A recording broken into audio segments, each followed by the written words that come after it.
এই সরকারের কলকাঠি নাড়ছে জামাত এবং এনসিপি। প্রশাসন এখন কাদের কথায় নড়ছে, কাদের কথায় চলাফেরা করছে, কাদের কথায় নড়ছে এটা আপনি এখনো বুঝেন না? জামাত এবং এনসিপি, এবং এখানে ইনডাইরেক্ট ইউনূস সাহেবের ইন্ধন আছে, এই তত্ত্বাবধায়ক এই যে ইন্টারিম গভর্নমেন্টের ইন্ধন আছে।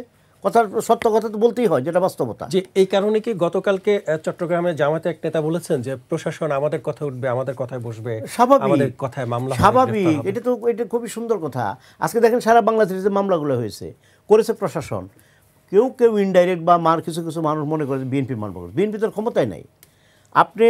আমরা এই কথাটা মানে বলতেই চাই যে বর্তমান যে সরকার, এই সরকারের কলকাঠি নাড়ছে জামাত এবং এনসিপি, এবং এই কারণে তারা বিভিন্ন ইস্যু এনে পিআর, স্থানীয় সরকার নির্বাচন, নানাভাবে নির্বাচন যাতে পিছিয়ে যায়।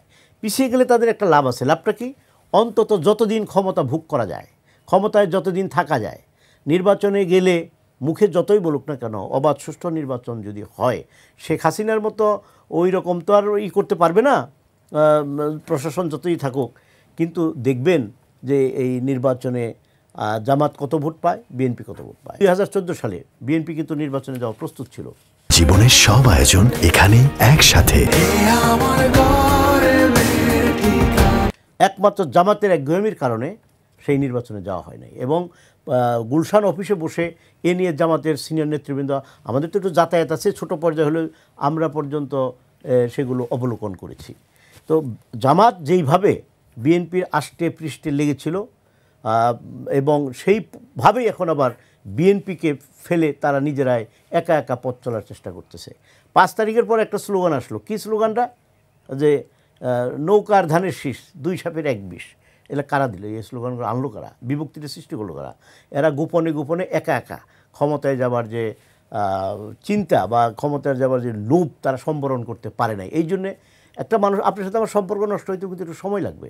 হয় আপনি আমাকে একটা এই কথা বলবেন, আমি আপনাকে একটা করার কথা বলবো। তখন 5 তারিখের পরেই শুরু করে দিল এই স্লোগানটা। কোনো আলোচনা নেই, কোনো বিএনপির এই জামাত তো বিএনপির আষ্টে পৃষ্ঠে হয়েছে। আমরা বলবো যে তাদের এই প্রসার লাভ করেছে, এটা অস্বীকার করতে পারবে না। কিন্তু এখন তাদের বক্তব্য বিবৃতিতে দেখবেন যে বিএনপি মনে হয় যে তাদের কাছে একটা ফোরার মতো হয়েছে, এবং বিএনপির পিছে এমনভাবে লাগছে যে বিএনপিকে কোনোভাবেই যাতে রাষ্ট্র ক্ষমতায় না আসতে পারে।